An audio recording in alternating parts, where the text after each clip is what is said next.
Hello everyone, and welcome. It's my pleasure to be here with you, and thanks for accepting for our invite.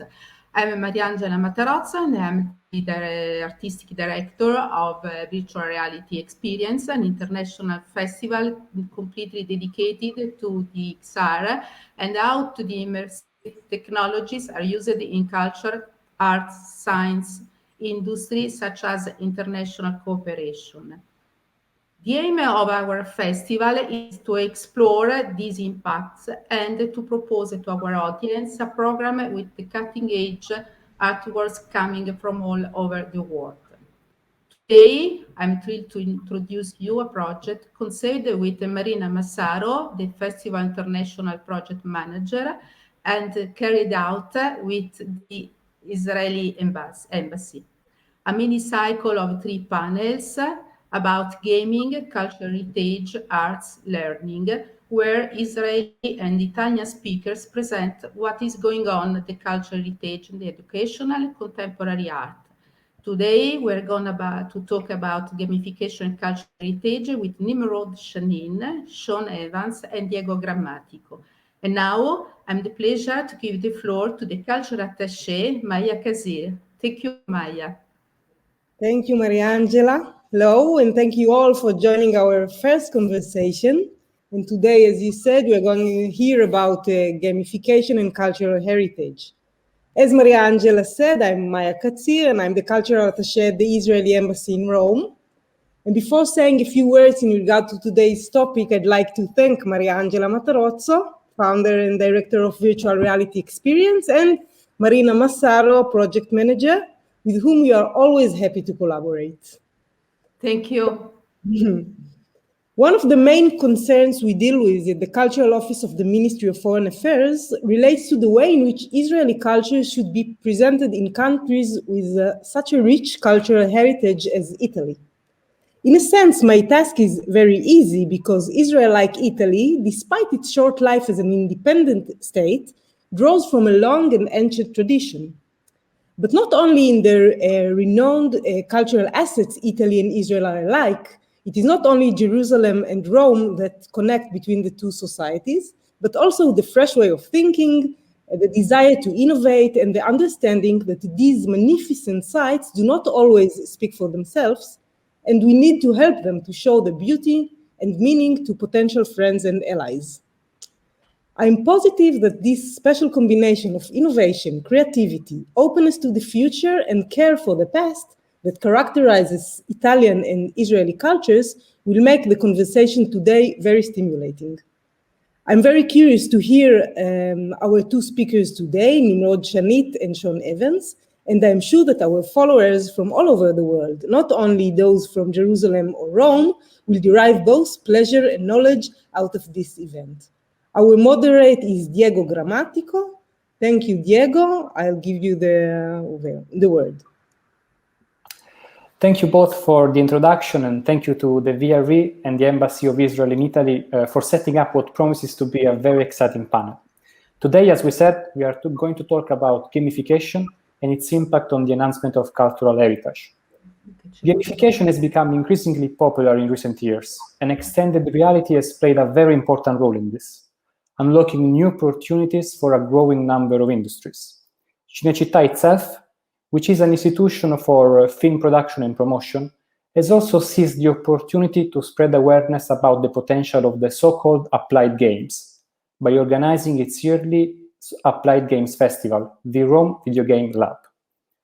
But today, we are going to talk about a project which has not only told the story of a unique city like Jerusalem, a sacred city to billions of people all over the world, but it's also favored mutual understanding between religions.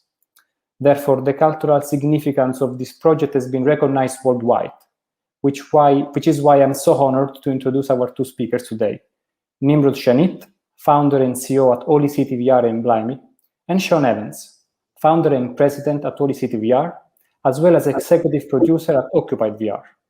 They will introduce us to the production and impact of the Holy City, our case study of today. So it is with great pleasure that I leave the floor to them, starting with Nimrod. Please. Thank you, Diego, and hello, everyone. Pleasure to be here, and thank you for the invitation by Maria Angela and the VRE, where it's been a pleasure to not only take part in this call, but also be part of the previous festival. And it was wonderful to see how people responded in Rome to our experience. Let me just share my screen and we can start the experience. And I'll introduce Sean as we proceed with the presentation. So Holy City VR is a company that we formed together. Blimey, which is a company that's based in Jerusalem in Israel, and Occupied VR, that is a company that's based in Toronto, Canada. My background is in film. I've been producing documentary and feature-length fiction films for the past 20 years, but in the past 5 years, I've focused on virtual reality experiences, both in extended reality, augmented reality, and virtual reality. I'd like to introduce Sean Evans, who's my partner in this project and the company. Good to be here. I'm an immersive producer. My background is in film and animation as well, but for the past 5 years as well, I've been primarily focused on immersive experiences. I produced the Holy City with Nimrod. Also, I produced Sharkwater VR, which was part of the third chapter of the Sharkwater film series. Another piece with Vice called Living with Jaguars. And a transmedia experience with David Cronenberg called Body Mind Change. Another production with Vice that dealt with the high suicide rate and water quality issues as relates to the native reservations in Canada called Cutoff. Kuso VR with George Clinton and Flying Lotus, and another immersive series called Lightcatcher, which was with Samsung and Ridley Scott and Associates. So together, we joined forces in 2016. The project kind of came up when I was working on the other project that we'll discuss later, that's called Once Upon a Sea. But while working and developing Once Upon a Sea, I realized that I would like to create a project that's about my hometown, about Jerusalem. And I approached, I was looking for a partner, and Canada was the obvious choice because of the great support that the Canada Media Fund and the Ontario Creates. And in general, in Canada, there's a lot of support for virtual reality development. And I simply picked up the phone and called Occupied VR, who seemed to be, at the time, the leading kind of VR production company in Toronto. And together we embarked upon this project that started off as a kind of a 360 documentary. So I've tried to place a camera, if you'd like, in the shoes of another person, and have the viewer walk, if you'd like, into the shoes of an Arab, a Christian, and a Jew, walking through the streets of Jerusalem and trying to see what each of them has in terms of perspective on the city. I'll give you a short example of that first test that we've conducted, which is a prayer near the Al-Aqsa Mosque. So as you can see here, the camera is positioned on top of a person, which is what you see at the bottom of the page. And it was an experience for a lot of people to first take part, someone who's non-Muslim, in this kind of very holy and spiritual event. So with that, we started. We went about and captured over the course of 3 years a great deal of footage, both on the Arab and Muslim quarter of the city, and the Jewish quarter, and the Christian and Armenian quarter of the city, as the city is divided into 4 quarters, and each of them has a unique story that we wanted to convey. And as we started with the filming, we realized that VR has a lot more to offer, which isn't just about 360 film capture. It's also about being able to walk through this city and being able to experience the place as if you're virtually touring and taking a virtual pilgrimage to the city. So we went about and started to scan the city. The first stage was with this Matterport scan that you're just seeing now, but later on we moved into using a skill set called photogrammetry. Sean, maybe do you want to expand on the use of photogrammetry? Yeah. So the Matterport scanner was kind of good for the first test, but there were some issues just in terms of resolution, and so we went back at it with a combination of LiDAR and a really large number of still photographs taken with a special polarizing rig on the camera, and from those data sets of tens of thousands of photos per location, and up to tens of LiDAR scans. We loaded all the information into reality capture and output a very highly detailed, super high resolution model that we then had to take and optimize to be able to have it run in a game engine sort of VR real time sort of thing. But we were able to really capture the actual essence and detail of the spaces in a way that was accurate in terms of scale and accurate in terms of what it actually feels like to be in those environments. So later on, what we decided was that it would be important to get acquainted with the people, the residents of the city, and it would be wise to have those as volumetric 3D scans of people, not just a video. So we went about and created videogrammetry assets of the four main characters: a Jewish, Christian, and Muslim, but also one that is kind of a secular person that is not affiliated with religion, who can convey the arts, if you'd like, and culture of the city. So as you can see, these are, we've used a unique kind of technology that there's a couple of companies, leading companies in Israel. We used a technology by Mantis Vision. There's also now a company called Tatavi that offers such services. And really, those get and provide a unique opportunity for people to explore 3D people in 3D spaces. So we went about and over the course of 3 years captured the main religious events that happen in the Holy Sepulchre, at the Western Wall, and at the Al-Aqsa Mosque and the Dome of the Rock. The Christian event is the Holy Fire during Easter. The Jewish event is the Passover and Sukkot priestly blessings. And for the Muslim, we focused on the Ramadan prayers that take place over the course of a whole month. So those were the locations we picked. And at first we captured those with 360 images. But then just to give you a sense of what we've created at the end, this is a trailer.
So the result of the 3D scannings are 3D worlds, if you like, or metaverses that enable for us and for any VR user to step into those locations and explore them physically.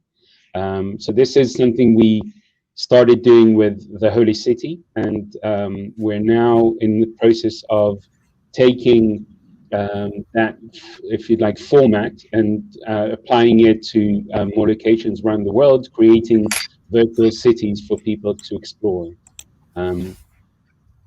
This is what we do, is not just create the space, but add a layer of interaction and gamification, so people can engage and interact with the space and not just kind of tour it, but also be able to explore and get a sense of what it feels almost to touch those locations and interact with the place itself. But we've also added a layer of gamification so people can enjoy and be rewarded for their quest, if you like. Oops, sorry.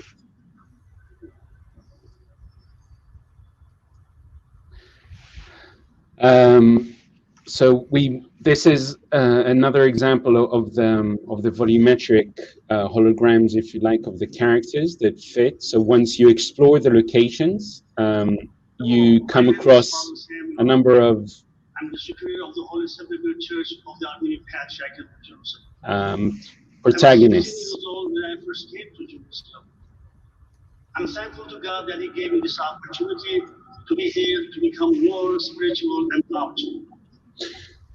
So the project was, we were very fortunate to have it supported by both Canadian and Israeli funds, and a lot of partners that kind of formed together to support us in this project, both locally and federally and locally. And we've been very fortunate to have been selected and shown this project worldwide, and were awarded for a number of by a number of festivals with a number of awards for our achievement. And we were very fortunate to have this shown also at Rome at the VRE last year. Before we proceed on, we were now, just in terms of the Holy City development, we're now in the process of developing, maybe I'll stop this for a second. We're also in the process of developing other deliverables and other projects that are byproducts of the same assets. Sean, maybe you want to discuss those? Yeah, so we originally envisioned this as a single user virtual reality experience, and we quickly determined in the use case of a museum or a cultural institution that it was really important that people don't necessarily just go to the museum in groups of one. It's generally families, or so that what you end up with in the experience is like one person in VR and 3 or 4 people watching that one person in VR. So we quickly realized that there needed to be an element of sort of interaction and engagement with the other group members of the group.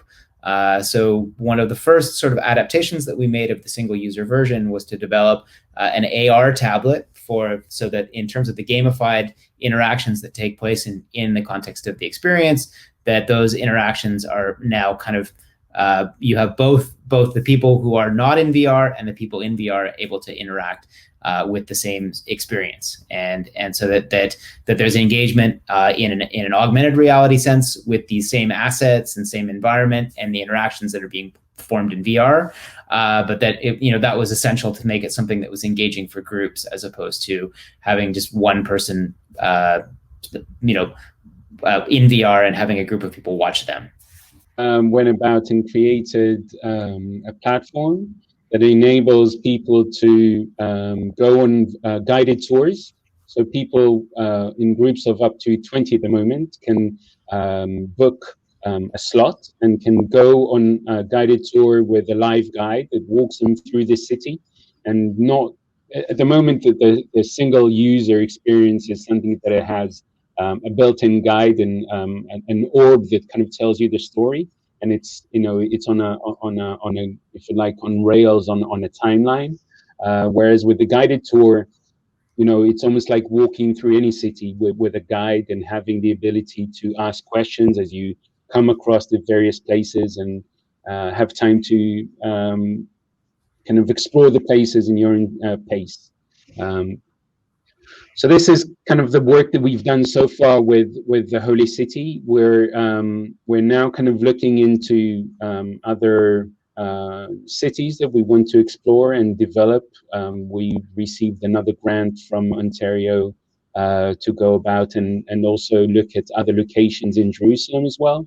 So the first experience took us to the Holy Sepulchre and to the Western Wall and to Al-Aqsa, but there's a lot of other beautiful sites within Jerusalem that are important, and we feel like, you know, we want to explore those as well, and want the audience to have that ability to virtually go to other locations as well.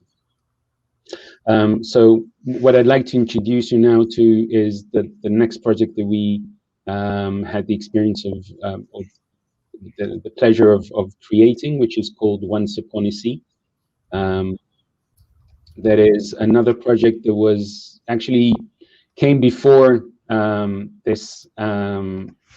before the Holy City. It started a year earlier.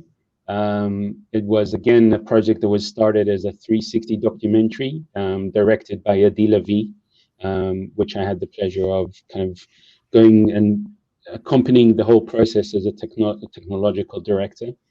And Once Upon a Sea tells the story of the Dead Sea and the fact that in the past 50 years that the sea has receded by 1 meter or 1.5 meters every year. And we're through this project, we're allowing users to explore the Dead Sea as it was, but also get a sense of what the damage and how human intervention can be a terrible can have a terrible impact on natural resources. So we started this project at first by exploring and looking for different ways of capturing the locations, but as with the knowledge that we've gained in creating the Holy City, we could look into how to use photogrammetry also outside on location, and what we did that is different is that we've taken kind of smaller regions, if you like, of the sea, and rebuilt them in Unity game engine, rather than creating a whole interior location to explore. We created our own beaches, if you like, made of the different textures of the beaches that exist. The experience takes you on a voyage. So you start off in the sea, floating on water, but as the sea recedes, you're left in this barren and kind of deserted locations, which you can then explore and also find yourself kind of falling into sinkholes where you meet, in each locations, you meet different characters. So we have Eli Raz, who's a geologist, who's been looking into the sinkhole problems, and you come across him at inside the sinkhole into which he fell.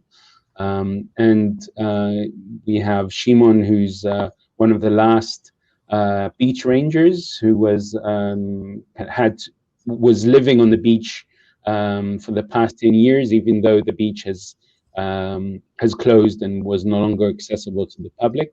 And we have Ronit, who was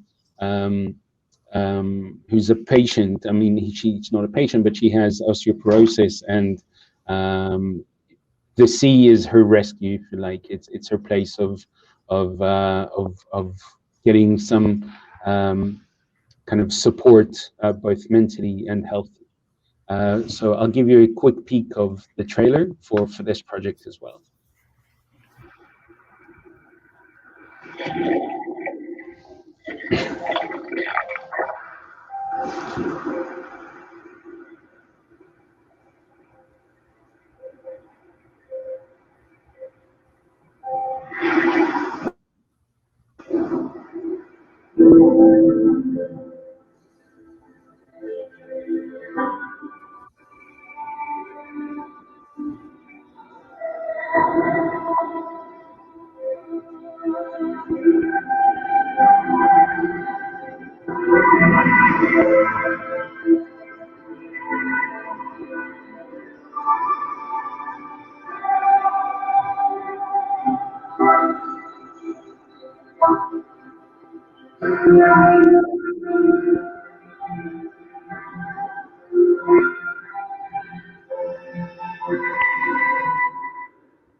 So what I'd like to just say, I guess this project is also accessible on the web, and we now will be showing at South by Southwest in a couple of weeks, and we're launching the web version of the project. So this allows people to, without a VR headset, to be able to explore the VR assets and locations from their computer, laptop, and mobile devices. And what is interesting in all of these projects that we presented is that what virtual reality can offer is not just the content and cultural exchange, but also there's a lot of benefit that companies on the enterprise level, but also users that kind of have the ability to watch virtual reality, both in headsets, but also explore the same assets for the meantime until everybody has a headset available, or these develop into something that is more within reach in the form of augmented reality headsets or extended reality headsets. But these assets, and once you create a project, it has a longer kind of shelf life, because you can reuse the assets for a number of other streams. So what is important, I think, in all of these projects is to say that Israel has a lot to offer in terms of beauty and in terms of storytelling, but and also technology. But there's a lot that can be learned from working together. And I think, the fact that Sean and myself and my other partners were able to do is really create a way for people to work together, whether they're Muslim, Christian, or Jews. Creating and forging these teams and working together has allowed for all of us to share the experience and get to know each other, but also be able to create something unique that maybe had been done this only in Israel or only in Canada, maybe would not have achieved the same kind of results. So I think the combination of working with cross-cultural exchanges is vital for any artwork. And I'm really happy that I've had the chance to work on these projects and to collaborate and create that exchange between Israel and Canada. Sean, who might have a different opinion, but I hope it's a positive one. I think it's all been very positive. So thank you so much for this wonderful presentation. I think we have time for a couple of questions which came to mind while you were introducing your works, which are both very powerful stories. The first one is related to the Holy City, because I've read that this product was conceived in a year, last year, 2020, when Passover, Easter, and Ramadan were all happening in the same month. So it was a very special occasion. But then, due to the pandemic, many people could not actually go to Jerusalem. So eventually this project, the Holy City, became actually a way to experience the same kind of festivities in a remote way. So I would like to go. I would like you to go a little bit into more detail. Maybe give us some feedback into the impact it has had on people all over the world, and as a way of experiencing their celebrations from abroad. We've had an interesting a number of really great feedbacks, but one of them was when we went to the Jewish community in Toronto, and we met with a director in the Jewish community. And when she put on the headset and she visited the Western Wall after not being there for a year, she wept. She started crying, because it was a feeling as if she was there. It was for her a connection. So she she took off the controllers and, you know, reached out as if she was touching the actual wall, and really went through a moment of an experience, you know, of being in and feeling that location. We've also, when we showed the project at Cannes Film Festival, we had someone of a Christian faith who just stayed in the headset for 3 hours in the Holy Sepulchre and just explored the location and tried to connect to it.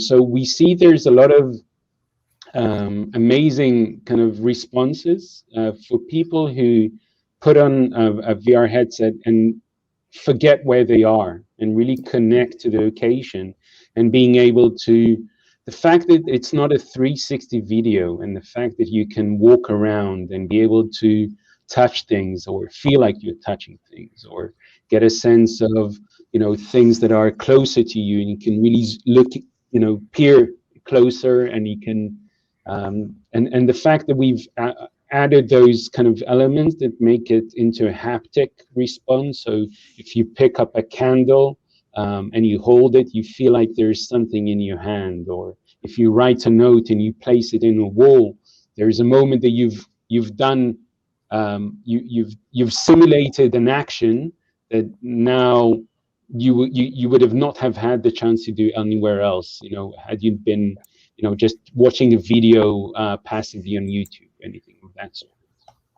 And have you also been experimenting with ways of, you know, developing an interaction between the virtual reality product and physical installations around you, and so how the two can speak together? Yeah, I think we would love for you know, for the opportunity to be able to continue developing and working with the same assets. The idea of creating and working in mixed reality, such as you have in, you know, location-based entertainment, and the places that kind of have those kind of stages or sets that you kind of walk and they're matching to the experience, is something we would love to do in, you know, in more museums that we kind of install this in. But it really is more about the installation part and how you kind of once that you've created the virtual reality experiences, to match it to the space where it's shown.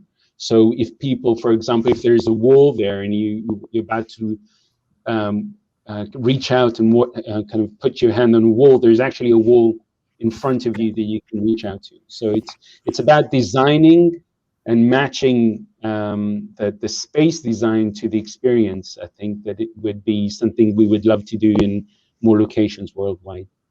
Fantastic. And I guess the last question from me would be about what makes you excited for the future in terms of the technology available, in terms of what people are currently developing. You know, in terms of game engines, for example, we are achieving a level of hyperrealism every day more. So what are your next plans? Like, what makes you feel the future of these tools, basically? Do you want to go first?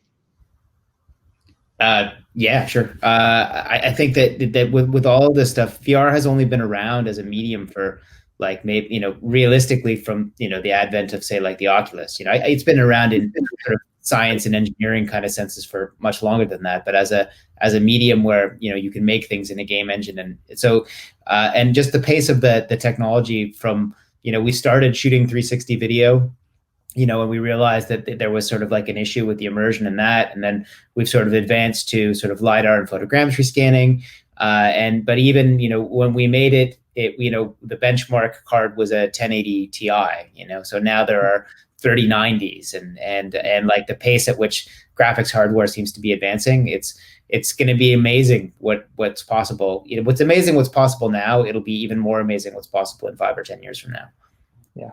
And at the moment we're in development of a new project that involves virtual humans and 5G on deployment on 5G. So I think for us, the future as we see it is not only getting high fidelity, but also kind of creating engagement with other non-player characters or NPCs that you can feel as if there is someone there. So for me, it's about creating group experiences that you can go on tours, or you can explore locations. I think when you look at what Oculus is doing and the games that are developed on their platform, I think you find that there's a lot more interest in multiplayer kind of projects.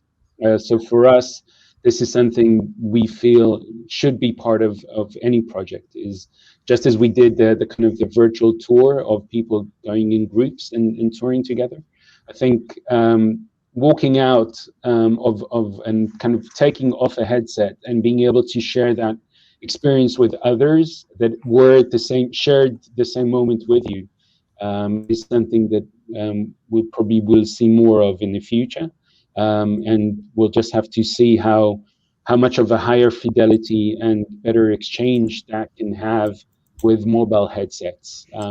That I think with time will be, where this is going, rather than being tethered to kind of a desktop computer. Having the ability to cast high fidelity tethered like imagery using 5G to headsets.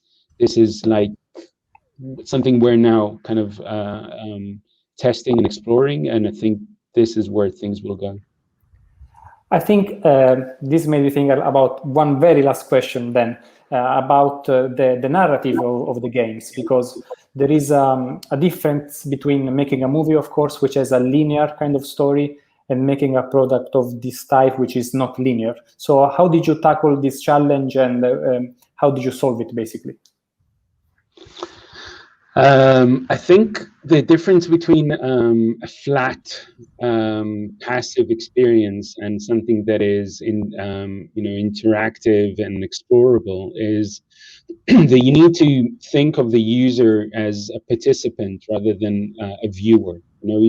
You're taking someone on a journey, and that person, you need to onboard that person and in some way provide them with enough information and enough interest to empathize with the story and to be able to interact with the story. So they know, if you like, who they are, and you kind of build